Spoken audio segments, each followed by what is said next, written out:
HRN listeners.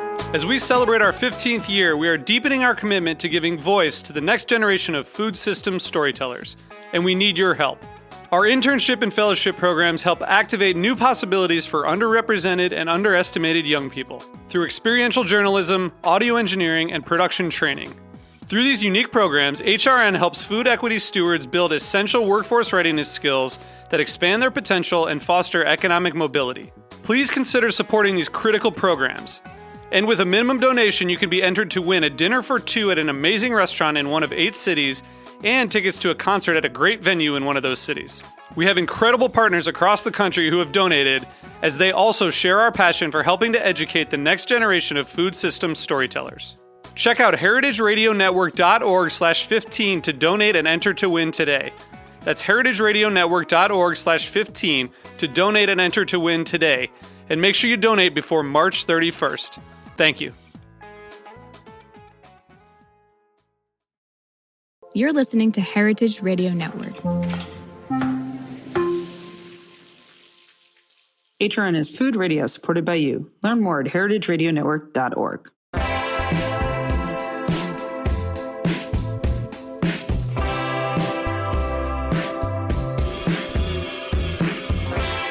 Hello, everyone, and welcome to Cutting the Curd on Heritage Radio Network. I'm your host, Joe Salonia. Our next guests are known countrywide for the responsibly sourced, producer-driven, jaw-dropping, beautifully composed cheese and charcuterie boards, as well as their widely popular sandwiches and vegetable and fruit boards.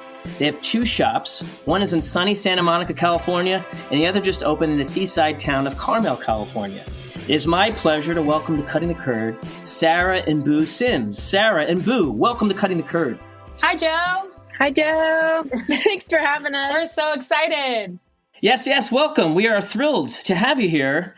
Many of our listeners might have heard the name Lady and Larder before, and they may be familiar because you're kind of internet famous a little bit, and your work is fantastic. But can you tell the listeners a little bit about Lady and Larder and your inspiration that led to starting the company? Lady and Larder started the idea started in 2015. It was New Year's. We do what we do every year. We went to a bar, have a couple drinks, talk about our dreams for the next year. And we wrote the idea for Lady and Larder, the business plan, like a mini version on a napkin in the bar. And then we put the napkin in our purse and the night kept going. And then by May 1st of the following year, 2016, we had built our own website and the company was up and running in about 5 months. And we started it on 3 credit cards. That was it. There was no other loans or money put in aside from that. It was scrappy. Oh my God. Boy, that I think our listeners are going to love that. You were manifesting, you wrote it on a napkin, and you started a business with 3 credit cards. That's pretty inspirational, I think, for our crowd. It's possible. And we paid it all off in the first 6 months, and we were cash flow positive within 6 months. It was great. I think you have to also say, though, that we're lucky because we both kind of had a set of skills that allowed us to kind of wear a lot of hats. And we each kind of split the to-do list in half and took on kind of all the different pieces, the assets that we needed to develop and food partnerships and all of that. It worked out well in that I think Sarah and I were uniquely, both our past lives had kind of led us to that point. Right. So let's back up. Let's remind the listeners in case they didn't catch it. You're twin sisters, right? So that's a big point to make, that you work together. You divide your duties accordingly, possibly based on your different skills. And or maybe you tell me, how does that work? Have you worked on projects before? Is this the first one? How do you divide your work between each other? I feel like we kind of did our own thing after college, and we're trying to figure out like what was our purpose in the world. And we both had gone a different direction with majors, but we were in like the same, obviously in food and beverage and in that like hospitality side of things. And then Sarah got married, actually. Was it 10 years ago, Sarah, now? Yep. 10 years ago. And we like designed and did all like put her wedding together. And that was the first kind of like big project we'd done. And we realized like, oh, this is really fun. We both kind of speak the same language and offer kind of a different side. Sarah was obviously the more culinary side, and I was an art major and marketing background. And so I was the graphic designer kind of event branding side of it. And so we had a lot of fun. And I think we both kind of had a light bulb moment during that experience and realized like, wow, like what else can we apply this to? That would be really fun. Well, that's brilliant because I think for me as an outsider, just browsing your website and kind of there's like there's a tangible culinary acuity and an artfulness, a branding. Everything seems to make sense. It's an amalgamation. You've got quite the blend going on there. So congratulations. But how did the name Lady and Larder come to be? We had to get something. We had to design a logo, and I remember our first logo. We kind of thought, well, we'll just throw something together and we'll fix it later, so we could get the website live. And we built it on Squarespace. I remember it was super user friendly on the back end, and we sat and we just kind of. The process I had was kind of putting a bunch of words down in different columns and trying to figure out what made the most sense. And I think for us, when we really talked about like what we wanted to build, it was so much about like looking at what existed when we had grown up, which was really this old world kind of cheese shops were just a little intimidating in that they weren't spaces you necessarily walked into and felt like super comfortable maybe asking questions. Or I think there was we wanted ours for sure to be approachable. We wanted to build something that people felt really comfortable walking into. If that ever came to be, like at this point when we're first starting, we were testing a website with just the boards that were for, I remember a map, an Illustrator, and it was like, here's our delivery map. Our brother was our first delivery driver. And we thought like, let's just see if this works.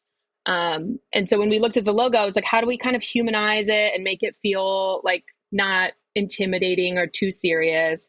How do we make it feel approachable? We definitely were excited to be woman owned and thought that felt relevant. And we wanted something in there that kind of put that up front. And then I think with Larder, so many of the first names were just specific to cheese. And we thought, gosh, like we obviously knew ourselves too at this point, and kind of like we had all these different ideas. And so we thought Larder would be nice because it doesn't really pigeonhole us, but a larder is a food, it's where you store food, dry food, or I think traditionally all kinds of food. And so it felt like that gave us the room to kind of add other things to it. For example, crudité, or, when we eventually opened the shop, now natural wine and sandwiches and all these other things. And so honestly, we kind of ran out of time. I was like, well, let's just roll with Lady and Larder. This works great. It kind of checked all the boxes on the list of things I just went over. And, what's funny is we still have that logo and use it. We never really we have, the branding has expanded for sure and evolved, but that original logo we still use. So it's great. It's been good to us. I think you knocked it out of the park. I mean, and I love alliterations. I don't know. I think that would qualify as an alliteration, which I'm a big fan of. It sticks in your head. You kind of get a picture, and if you can maybe presume what Lady and Larder is, but then when you see Lady and Larder, and then it really cements kind of an image and a vibe. Again, I'm going to say the word vibe because I think it's a very solid, robust, celebratory kind of vibration you get when you browse your website or you read about the work you're doing. So what you might have touched on it earlier. What would you say sets Lady and Larder apart from other fine specialty shops? I think what really sets us apart, Joe, is the sourcing primarily. I mean, back in the beginning when the idea was first generated, I remember I was a private chef at the time. I was running around to make boards for clients, and I'd have to go to 6 places. One place for the bread, one place for the spreads I liked. I couldn't find everything I wanted in one place. And I kept thinking, why don't we have a shop that has all the best great things?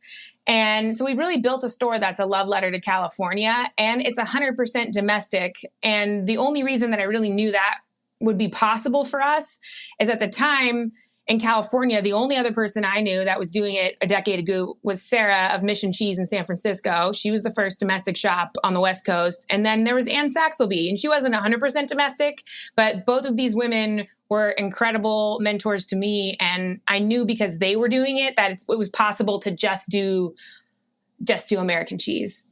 So we decided that that is what the shop would be. And that what came with that later is a wine program that's 85% California and 100% domestic. And all of our sourcing, so for the produce, vegetable side, the flowers, everything is sourced as local as possible. So we are at farmers markets several days a week, had developed these relationships with farmers for years, working in food. And so we love our distributors. Obviously they're great for cheese and there's certain things that you need distributors for. But when it comes to the nuts and the dried fruit, we go direct to farmer. We like to buy direct. We like to know the operation and the family we're supporting. And those relationships, I think, and the sourcing is what really sets us apart. Wow. You really painted a picture there. And a love letter to California. I mean, that's fantastic. And maybe that's there could be love letters to other states, but it would be a completely different mix of things. So, that kind of helps you stay unique because your products are going to speak to the California, what's available there. And especially when it comes to the wines you mentioned, flowers. I mean, just lovely. I can't wait till I can finally visit one day. So what are some of your most popular products then in that mix of things? You mentioned wine, you mentioned nuts, obviously cheese accompaniments, flowers. What's, or maybe there's other things that you didn't mention. What are the most popular things? Well, the things that we did from the very beginning were the boards, the cheese and the charcuterie boards. And then later we added crudité and we added fruit and we do some pate and sometimes we work with caviar. But at the core, that was what we started with. And then when we built the brick and mortar in Los Angeles, we wanted to have a cut to order, highly curated counter. And then the sandwich program kind of fell into place, which is available for the middle of the day, 12 to 3. And I think what makes the sandwich program so special is that we put cheese that has no business being on a sandwich in a sandwich. So just, like our hot girl salami is made with Andy Hatch's cheese. Like everyone would just put probably Swiss on that sandwich, and we're going to go the next step and put Pleasant Ridge Reserve on there. Which for cheese people, we know that's just such a special cheese, but we grate it and we throw it on a salami sandwich and the cheese becomes the star. So our sandwich program is built around really beautiful quality cheeses and is super seasonal. That's kind of the other part, is that everything is hyper seasonal. So if you order a board today and then you order another board in 2 weeks, they're going to be slightly different depending on what's in peak season that week at the market. So there's an evolution and a real seasonality to everything in the shop, which is really fun. And then, just building the relationships with each of the different makers that we support at the shop has really been the most special part of being a shopkeeper and a shop owner, is getting to be the champion for all these other amazing makers. And it's really been a big part of the joy of our business, for sure. What a name. Hot Girl Sandwich. I'm sure you got some other creative names there. You want to rattle off another one? Oh, Hot Girl Salami. She's a hit. We have the Yes Venice Honey. Cowgirl. Venice Cowgirl. What cheese is on the Venice Cowgirl? Do they all involve cheese? Well, Venice Cowgirl features Mount Tam triple cream from Cowgirl Creamery, hence the Cowgirl name. Sounds ridiculous. Sounds amazing. And it has this amazing sweet hot pepper jelly made in Ojai, and we put summer peaches on it. It's a seasonal sandwich we do in the summer. Disco only. Yeah, disco only. There's so many fun ones. We usually have like a core 4 to 5, and then we're swapping them out. We make one called the French Girl, which is with step ladder cultured whipped butter. We rip it with medjool dates, and then it has shaved ham and radish on it. What? They're great. You're making my head explode over here. That sounds amazing and creative. I love it. It's great.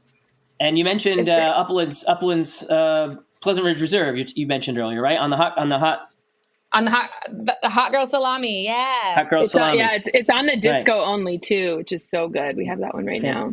So do you get to speak with producers like Andy Hatch or others about the ingredients like you were mentioning earlier? You're getting in contact sometimes with producers for nuts and et cetera. But when it comes to cheese, even if you're buying from a distributor, are you still able to contact and talk with cheese producers? Andy was in LA last week, so we got to give him a big hug in person, which was great. But we are on a text relationship basis with almost every cheesemaker. This morning I was texting with Jack Rudolph from Step Ladder trying to figure out the best, quickest way to get butter here. I was talking in person with Keith from WM Cofield yesterday about a new thing he's working on. I think that's the best part, is that if you have the relationships, you can send photos back and forth on new projects. They send things they're working on for opinions. If something arrives to us and we want to know that, is this changed, or what's different with this batch? Like, those conversations and relationships are what help us sell the cheese. So there's a lot of things that you're mentioning are very familiar to many of our listeners. Some of them are making sandwiches, some of them are making cheese and charcuterie boards, some of them are making vegetable and fruit boards. Which of those would you say do you still see plenty of room for growth and improvement on? Is there something that's still, the sun is still rising and folks are still interested? And would there be any advice you'd give on either of those categories for anybody making them in other shops? I think the biggest advice we can give is just to be impeccable and picky with your sourcing. Because at the end of the day, if you are sourcing responsibly and seasonally and supporting your local community, that's the joy, that's the magic. You can make a cheese board out of anything that you buy from anywhere. And, the other half to that is, it doesn't matter what price point you're working at. You can build a cheese board out of it. Even our children at home, we have small kids at home. They'll build boards out of whatever snacks they can find in the cabinet. So at the end of the day, there's a human connection element to cheese boards where you're sharing something. And that is really at the core of it as well. Wouldn't you say, Boo? Yeah. And your boards tend to jump off the page if you're looking at a picture. You got like dimensional, fractal like kind of elements going on with the flowers and the nuts it's something about the way you compose though is just is exceptional. Do you have anything to speak to that, or maybe you're being shy? There's obviously a lot of talent behind how that's done. I think you just gotta make it cute, Joe. That's what we just make it nice. We ask ourselves. Yeah, when you're looking at it, is it cute? Look cute? Yeah, it's like it's one of those things where, and we obviously learned once we started hiring a team too that it's one of those things where you think everyone just sees it this way, and then for us it's really, I don't know. For me, I think of it like painting or like any kind of art where you have a certain, any medium that you're putting onto a page. There's a flow to it, and it feels really lovely to just to kind of find the balance and create this. I think Sarah said it really great earlier, this love letter to California. You kind of, I love that no matter what, Sarah, I love you have the eye. You can look at any of them and tell exactly when in the year it is by what's on the board. She has such a deep understanding of the seasonality of things. And so I love that. But we thrive off, finding these imperfections that a lot of people see as not usable, or kind of these darling aspects of, certain flowering herbs or plants, things that are lopsided or a little longer or a little smaller than they should be. It kind of makes it beautiful. And so we've really leaned into that, and it's yet to let us down. Well, yeah, it's the same thing. It's the same thing with the cheese, Joe. You can go in and say, I'm going to crack this wheel and we're going to put it into little triangles. And in your mind, you're thinking this is the direction we go. Well, maybe we open this wheel and it's aged 6 months longer than I expected.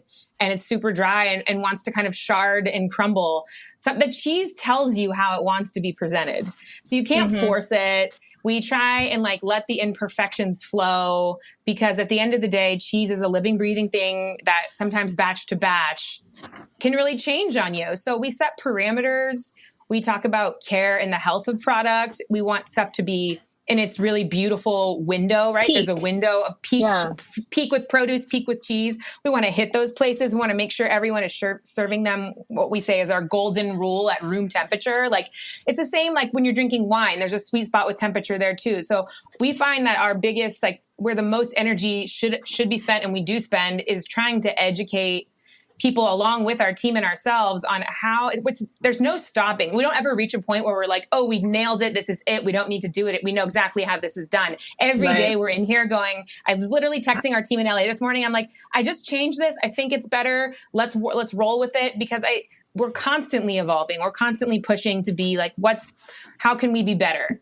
Well, and there's this art to the way it's enjoyed too. I mean, Sarah and I, our favorite thing to look at is at the end of an event. If we can sneak a look at the board that I love seeing the order that people take from a board and the what's left on the board if there is anything after. Like it's just fascinating. It's like this whole art of like watching what people reach for and what goes well with certain things or certain events, and some are more, it's like how you can tell how intimate the event was kind of and how it was eaten in this board. And it's just something really cool about it, that it's an art and it's a science, and we're constantly looking for ways to get better at it and really master the art of it. So I hope that never stops. It sounds like, I mean, first of all, the energy that you both bring is, I'm just loving it. By the way, to hear how you explain your passion for composing a board, and then it's a fascinating point, isn't it? When you see a board, how it gets eaten can tell you the map of the universe, or at least what happened that night is almost right in front of you. You can almost, the board is proof of what happened in the room and who liked what and how hungry they were, what was hitting that night, and what you need to do more 100%. Of or less of. So that's really great. And I also love the way you explained your sandwiches, because I'm gonna guess people like to show up early or ask for a sandwich at 4 p.m., but you keep it tight to 12 to 3, which might, I'm gonna guess, does that produce a line at your does that make people get a line? It does, but we also have all the ones we serve on baguette. We like pile them up at noon every day, grab and go style. So if you're in a hurry, you grab one of those. The ones that are on sliced bread, they're made to order, and we're usually making the other ones to order by the time we blow through those stacks that go out at noon. But we've also added a new way for people to pre-order them in case they have small children and need curbside or need to get back to work quickly. But we've really found that that's kind of allows us to try and prepare and serve people. I mean, we'll get people that come in at 4 that drove from really far or from out of town, and our team's not going to say no. They're going to make you the sandwich if we have the bread, but we try to create systems, because our team is not a traditional cheese shop team. We open every day at 11, but production, depending on how busy we are with board orders going out that day or client gifts or custom work, our kitchen team is starting at sometimes 6, 7 in the morning. So we have almost an entire day that occurs in our kitchen before we open to the public for our lunch and our shop. So it's trying to figure out how to get a team of people that can do all these things, able to work, that do all the different things and can transfer back and forth between tasks. I love it. I love the way you're explaining all this. To me, it sounds like you're really this new wave. I don't want to call you a cheese shop. You're a new wave specialty store, and I don't want to put labels because you're unlabelable, but I hope you don't mind. I'm just fascinated, and I really feel the energy of everything you're explaining. But if we can, let's just put a pin in that. Okay, we're going to just need to take a quick break right after a message from our sponsor. This episode is supported by HRN business member Anton's, a cozy, nostalgic New York cafe and wine bar in the heart of the West Village. Anton's thoughtfully reimagines New York City's rich culinary history through comforting, eclectic American cuisine with deep European influences and a wine list 550 plus bottles deep, all within a warm and inviting space. Anton supports HRN's creative, educational reporting and storytelling that drives conversation to make the world a better, fairer, and more delicious place. All right, welcome back, everyone. We're here chatting with Sarah and Boo Sims, owner of Lady and Larder in Santa Monica and Carmel, California. We were just talking about the energy and how you were explaining your sandwich, your parameters for even just the times of the day and the challenges that may come with that, and how you can accommodate someone who might show up late. You were also mentioning how you have a production team starting in the earlier hours of the day. And to me, my impression is just like, I bet you our listeners are really taking notes here, because what you're really explaining is a kind of a newly positioned kind of all these modules that we're familiar with in the cheese world and in cheese shops, but you somehow put them together in this beautiful puzzle piece that's really your own, and with this kind of love letter to California kind of going along with it at the same time. But that's all the great stuff and amazing stuff. But I'm going to guess, just like any business, you've had some challenges. So what have been the biggest challenge you've faced in building or growing the Lady and Larder brand and business that you'd like to share? I mean, I think there's the obvious stuff, just as you learn, like the first, I mean, I go back, Sarah, to like the first lease we signed. You think you've reviewed it all and you know everything. It's just like we we make a lot of mistakes. And I think you kind of learn as you go, like, oh, like we should have maybe read the fine print another time, or double check. Certain things you don't know to ask. Like we've learned so much about permitting and being in Los Angeles. It's a wild ride, just opening any business. I think anyone in any major city can kind of testify to that. Like there's just a lot of red tape, and there's a lot of details and a lot to look at. And it's hard when you're by yourself, new at all of these things. And so I think we've learned that slow and steady works really well for us too, kind of taking our time going into these things, but also not being afraid to kind of take the jump, because what we've discovered is that when you take a jump, that's how you grow. Like if you don't get a little uncomfortable, you'll never get to that next step of growth in whatever you're doing. And so it's kind of this constant balance of pushing yourself and then also going slow enough so you can develop systems to make, small mistakes instead of really big ones. Mm-hmm. And then I guess you're blessed to have each other with different skills, but a trusted, twin sister kinship along the way. I mean, what a great thing, though. Yeah, there's no sugarcoating.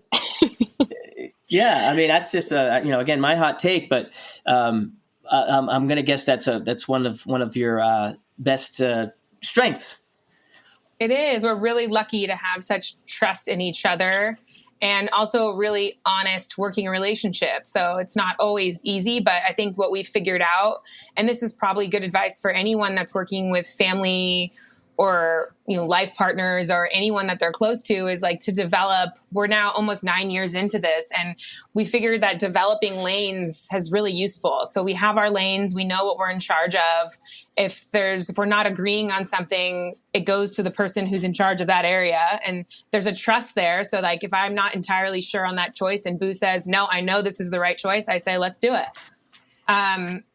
That's where the trust comes in. And we're really lucky that, we've been in this business, again, like I said, almost 9 years, but we've known each other almost 40. So there's a lot of history there and a lot of trust. Yeah. And at this point, your brand seems strong. So you've, how are you working your brand? Like, for instance, your crackers, will there be more products you put your name on? Oh, aren't the crackers fun? I feel like that was that project took so long to come to life. We really just weren't sure. It was new for us, and I think once it became, I remember the day we got the first box and looked at them, and it was just so exciting. And Joe, there's so many ideas. There's so many courses. We've talked about so many different things we would love to develop, kind of co-pack or work on with we, like Sarah mentioned, we work with so many awesome producers and makers. And so I think we are constantly having those ideas, but it really just comes down to, I think, bandwidth and like what we have the ability to do between the two of us. But sure, I think the crackers are great for right now. And I think if there's ever something that made sense, we would definitely go into that. It's almost like that could be a whole nother lane for us. It's so fun. Yeah. We just have grown up playing grocery store and playing kitchen and playing restaurant. Like that was the game we played as kids, and like doing these things. I mean, that's really like, it's the dream. Like we have a sandwich shop. It's something we literally wanted to do since we were little kids. It's so fun being able to kind of create something and put your name on it. Well, also it's not just the name, it's the font, it's the look, it's the palette of color too, right? So how about even just the color palette? Was that a choice that one of you made? I went to the grocery store and looked at crackers. I looked at a lot of cracker packaging, and nothing popped like this box does. These are our colors. We use a lot in all of our branding. And so it felt like, let's go for it. Let's put something. And I remember asking, Sarah, what was his name that was doing the proofs with us? I'm drawing a blank. Scott. He's since passed away, but Scott, he's at Scott Frank, our dear friend Scott Frank. Oh my God! So he was. I remember when Scott called and he said, "Yeah, me too." Yeah, God, what a great guy. He called, and he's so busy. You could tell. I felt like our project was such a small one for what he deals with on a day to day, and he was such a big supporter and so helpful. My first time kind of going through, and I remember kind of redesigning the die cut, and I'm like, "Can you do that?" And he's like, "Sure, do whatever you want." whatever you see in your head, you can do. I said, great. And I sent him the colors. And when he pulled the proof, he just called. He was, I got to tell you, this is fun. I really like what I'm looking at. And I remember thinking, he probably looks at a lot of different boxes. And if he likes it, then I think we're okay. And so we've had a lot of people kind of support us along the way, but we're really happy with how it came out. And thanks for calling that out. Yeah, she's a fun box of crackers for sure. I remember when we first I remember calling Scott and saying, how many do we have to sell to make our own box? And he gave me a number and I wrote it on a Post-it. And I remember it took almost 3 years. Right. And I looked at the Post-it, which was still stuck on my computer. And one day I pulled my calculator out and I thought, we can sell that many in a year now. And we called Scott back and I said, we're ready to do it. You know, we're going to set a meeting with Boo and go to the next phase. And he said, I got one question for you. And I said, what? What's the question? And he said, are you going to make the box pink? And I remember in that moment, I'm like, is that a make or break for this deal? And then I just said, I said, probably, Scott, probably. And he said, okay, good. Because that's what we want to see. Yeah. He was a really big supporter. He was Oh, great. Man. He had Good an guy. eye. He impacted my my life in cheese a lot, Scott. Aww. I really I miss him, and I hope he feels this good mention here. What we're giving him here. A great guy, sadly missed. So that's great. You have a legacy product that's connected to Scott Frank. That's really great to know. I'm happy to know that. And now you're also operating 2 stores, right? So we mentioned earlier, one's in Santa Monica. That's the first location. And now the second location is Carmel, or is it Carmel by the Sea, the seaside town of Carmel? It's actually Carmel Valley Village, which is Carmel Valley Village. Sarah, is it 11 miles in from Carmel, from the coast? It's about 11 miles from Carmel by the Sea, tucked in where all the vineyards are. We're surrounded by 25 or so wine tasting rooms, and this is kind of where all the sunshine is. It's beautiful out here. Really? Wow. Okay. I didn't know that. That sounds amazing. I mean, it sounds no matter what, you can go to the Carmel by the Sea by accident, be disappointed that Lady in Larder is not in here. You got to go drive 11 miles, and then what? You're going to be stuck amongst all these. It's a beautiful drive. Sounds absolutely terrible. Yeah, I'm being New Jersey right now. You know what I mean? It sounds like a dream. The drive really is a dream too. It's a 2-lane road to get to us, and you just drive through beautiful pastures, vineyards, horses. It's just dreamy. Oh my goodness. So then, all right, so you got really 2 environments here. So your customers are looking for different things in each location. Like, how's that shaking out? Well, I think a lot of it's great question, Joe. We're figuring all of that out. And honestly, like, the location's so funny for all of our locations because we never actually, it's not like we picked this.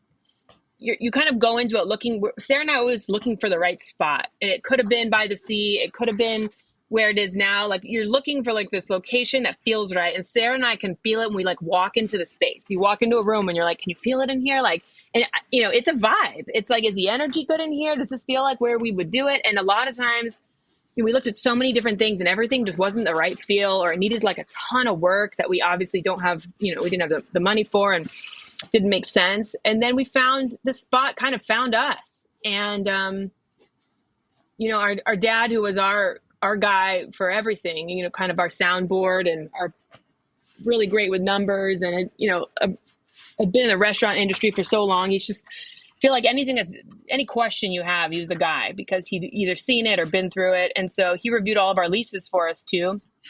Wow. And it was the last thing he looked at before he passed away in September. And when he looked at it, he said, go hit it out of the ballpark, you guys. This is it. This is it. And so when he passed away, we looked at each other and we're like, well, we got to sign this lease for sure now. It felt like that kind of cemented the decision. And we're still, we're excited. We're testing out a couple things in this location, and she's a little gem box. It's smaller than it's so tiny. It's really cute. And it's in a little area. It's 3 minutes from the home we grew up in. My mother still lives right down the street. And we've been in this parking lot and in this area, we spent a lot of our lives just driving past this spot where the shop is now in Carmel Valley Village. And so it feels really lovely and kind of kismet, like it was always supposed to be right there. So I think it's a great starting point. That word kismet does feel like it applies, especially that your father had such a hand in it, and he's still, that if it wasn't for him, that right, we might say maybe this didn't happen. Right. So that feels really good. Yeah, Dad was definitely and still is our North Star, and we still feel him every day here, and we're really glad that it aligned for us to be here. We know he'd be so everything we do, or that we just think, wow, Dad would love this. And now we get to see our mom's here every day, so she's over the moon about it, and we're just thrilled to be able to contribute to this like beautiful, beautiful community that we grew up in, and raise our children here. So it's been good. Wow, it sounds so inspirational. So maybe that quote unquote pie of wine, cheese board, sandwiches, and cheese or flowers and cheese, that might shift in one location versus the other. But it all sounds, no matter what, you're adjusting the sales and. Well, Joe, yeah, it's really about like giving the people in the community what they want. I mean, the sandwiches, we can go back to that for a second. Like those, yes, Sarah and I secretly in our hearts have always wanted to like have a sandwich shop. But what made sense to us, and we have our boards, but not everyone, if you're a single person coming in, like a board is not maybe you can't have that every day, but you could experience kind of the love and the cheese and the same products in a sandwich. It just gives people another way to experience it. And that Santa Monica shop, there was a need for it, and they rallied for it. Like there was such a, we have regulars that are so supportive and give their input, and you can't take those away. Like, they don't survive on their own, but as part of the whole pie, like it's a wonderful thing to be able to offer, and it felt really right for there. And so we do the same thing here, where we're trying to figure out like, what do they need? We're going to start sandwiches, I think, grab and go this summer, and we've already had a ton of people ask about it. So let's try it out and see how it goes here. And, we're going to do a summer pop-up. Yeah, this space came with a different structure of license. It came with a 41, which here in California means we can pour. So we have this beautiful 25-seat patio. So this summer we're going to open a wine bar for the summer and see how it does. We're excited. Every like I said, the location gives us what it wants to be, and so does the community. So we take all of that together and then we figure out how to offer. I think we've spent the first 3 months I wrote letters to like all the surrounding businesses and said, hey, can we come bring you some cheese, and we'd love to shake your hand and meet our neighbors, and just trying to figure out like what we can do to support the businesses that are already here. What do they need? Where's the hole that we can kind of fill? And that's, for us, it's been a really lovely way to kind of step into this space and figure out, outside of the boards that we're already offering, like what else can we do that we think people would like? And I think that's a great model for any business. It's listen to your customers, listen to what people want, and give them that. And that is success. That will always lead to the support if you listen to what people are asking for. I really do believe that. Well, I love that you're asking yourselves these such great questions, right? There's such good questions that you seem to be asking yourself. You're really thinking of your community, and the fact that you can pour beautiful wine right from literally down the road or in your area, along with producing what looks like these jaw-dropping sandwiches that you make, along with all the other aesthetics around it. It must be like walking into heaven there, at least for me. I would justify a trip. Come out, Joe. Come out this summer. I got to figure out a way. So I like to also bring something for the crowd to kind of, because it sounds like you've got some wisdom under your belt now with opening 2 shops and the path it took for you to get here. What memorable moment or lesson do you reflect on? Is there something that you reflect on often from your journey as business owners that you'd like to share?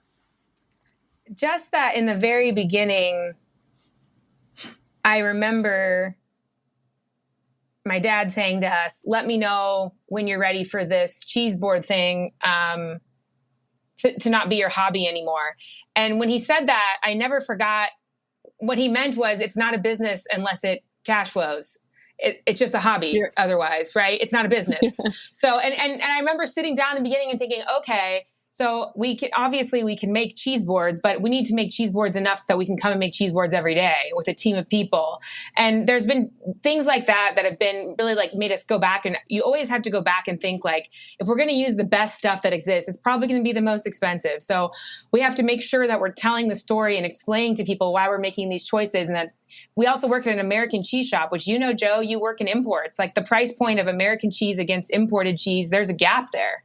So there's a lot for us. We're storytellers. Like we have to explain why things cost what they cost. And for us, like that's been a really big part of building a business. And then on the backside, the employee part is like hiring people that are bring things to the table that we don't have, that are smarter than us, hopefully. And then our long-term goal was figuring out how we could offer 100% PPO healthcare to our staff, which we accomplished a couple of years ago. And like, these are all little things that like customers on the front don't see, but they're how we go to sleep at night and know that we're like doing work we care about and building something we're really proud of.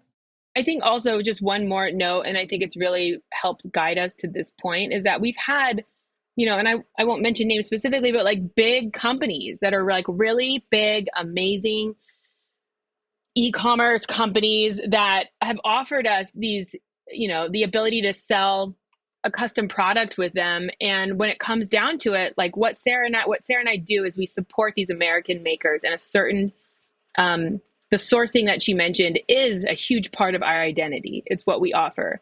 And a lot of these brands wanted us to charge more and cheapen the product in order for it to fit into their mold. And, as tempting as it can be, I think to take these, it's such a compliment when you get approached by a company that you admire, but you have to, at the end of the day, know what your DNA is, what you stand for, and be able to say, no, this isn't a good fit because we're not going to use a cheaper product. We're not going to use a lower quality product. We're going to use the products that we stand behind, and this is what it costs. And if that's not a good fit for you, then, this opportunity doesn't work for both parties. And I think we've, as a little company, really stuck our ground on that. And it's scary when you do that because you're turning down an opportunity for income, which obviously as business owners is what you're trying to do. We have families that we support, employees that count on us. And so it can be scary, but what we've learned, I think, and I hope that other companies, this is helpful to someone out there who's trying to make a decision, is that the other opportunities will come. There is always opportunities. I think when you know what you believe in and you stand behind it, and if it's a solid product, there'll be other opportunities. So you don't have to take every single one that comes your way. If it's not the right fit, if something feels wrong, say no. I'm hearing it. And that's inspiring. It sounds like you're aligned in your values, which I'm also going to guess spills on to your team culture. How many team members do you have at the moment? We have 13. 13, and that's everybody between the two locations, 13 in total. Yep. So I'm going to guess you maybe it works both ways, but I'm sure you're inspiring them too with the fact that that's aligned in what your values must be in order to keep moving in the direction you want to keep moving. I mean, we can't do any of this without them. Yeah, they are the heartbeat. We hire, this is also like might sound scary or to some people, but you can get really caught up in hiring resumes, and we have never hired resumes. We hire kind humans. I really feel like, we hire the human. And if you're a good person and you have kindness and you have a go-getter spirit and attitude, then we probably have a spot for you. About cheese.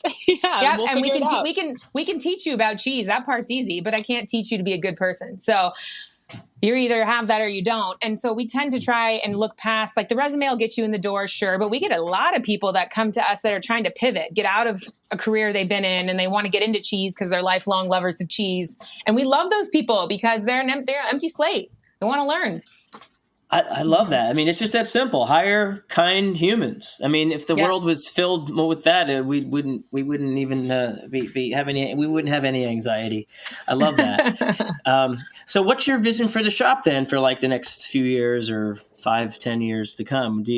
Was there going to be like more locations? You're going to put a lady in Larder in some Las Vegas or Miami, New York? You're going to be on a TV show? You're going to be on Curb Your Enthusiasm? Anything like that?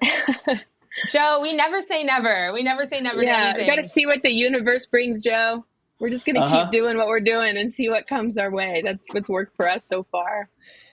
Well, you seem to be doing it right. So I would say keep doing what you're doing, and I can't wait to step foot inside your store. I got to at least experience your work in Des Moines, so I'm not totally out of touch. I got to meet you both in person, and I saw your displays at the Larder American Cheese Society party that you threw in Des Moines, Iowa last summer. Oh, Des Moines was the best. That was such a great event and week. We just loved it. Had such a good time there. It was a really well run, gorgeous display. Just a great event. Straight up, that's it. Nothing more to say for me. So I really, Sarah and Boo, thank you so much for joining me today on Cutting the Curd on Heritage Radio Network to talk about what's going on in your world. I think we've produced some good inspiration here for our listeners, and we can't wait to see more from you too. Thank you, Joe. Thanks, Come Joe. visit. Come visit. Yep. We'll show you around. I will visit, and if you're ever in New York, please let us know. Let me know. We will. Joe, are you coming to Buffalo? I will be there. Yes. Okay, I'll find you. Okay, we'll find each other. I'll look forward to that. We'll Fantastic. have some wings. All right. Got to have the wings. Can't miss the wings. All right, everyone. You can follow Sarah and Boo on Instagram at Lady and Larder, and you can follow us on Instagram at Cutting the Curd. You can follow Heritage Radio Network at Heritage_Radio, and follow me at Sting Chef. Please listen and subscribe to Cutting the Curd via Apple Podcasts, Spotify, or wherever you listen to your podcasts. Also, if you enjoy the show, please give us a 5-star review. It will help broaden our audience. Lastly, the deadline for American Cheese Society scholarship applications are open until April 2nd, which is next week. For more information, go to cheesesociety.org. Okay, thanks again, everyone. And if you love someone, send them cheese.